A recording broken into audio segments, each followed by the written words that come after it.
મને તપાસ કરી લેવા જે તમે એક મામલો છે પછી આપણે ત્યાં સીસીટીવી કોણ કોણ ઓપરેટ કરતું હતું એ તો આપણે ખ્યાલ હશે આપણી હોસ્પિટલ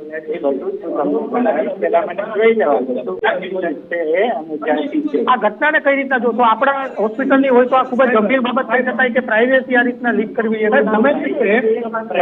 કોઈ દ્વારા હેક થઈ ગઈ હોય શકે લાગે છે કેમ કે આવું કોઈ હોસ્પિટલ તો ના જ કરી શકે કોઈ હેક કરીને આ પ્રકારે સીસીટીવી નું જે સર્વર છે એને હેક કર્યું છે એવું બની શકે એવું મને લાગે છે ને અમે પ્રાઇમરી એ જ કે હમણાં જ મારે વાત થઈ કે અમે બધા ઓનર્સ છે એના માટે પોલીસને આપણે મળીએ અને લીગલ વેથી તપાસ કરીએ.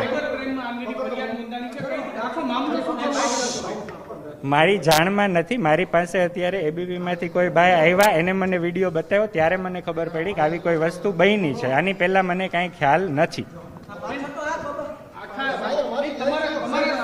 હોસ્પિટલમાં આટલું મોટું આ રીતના ફૂટેજ સામે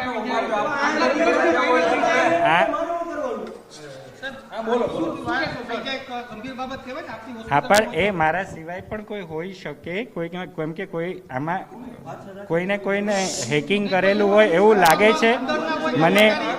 અંદરના કોઈ કર્મચારી હોઈ ન શકે ના. સર શું કહેશો તમે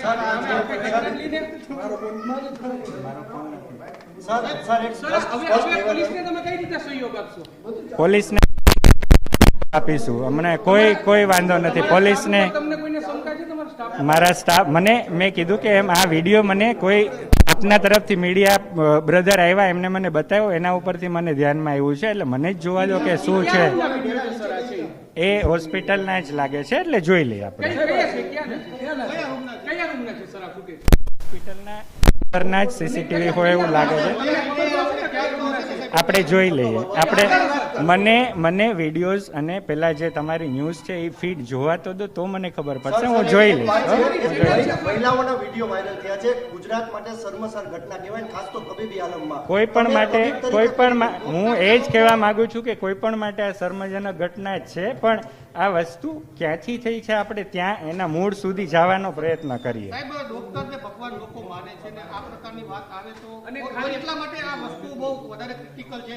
આપણે વિડીયો વાયરલ કર્યો અમે નથી કહેતા પરંતુ આપનો કોઈ હું એ જ કહું છું કે સ્ટાફમાંથી ક્યાંથી હોઈ શકે એની સમગ્ર તપાસ કરવા માટે અમે પોલીસને સહયોગ આપવા કટિબદ્ધ છીએ. Thank you.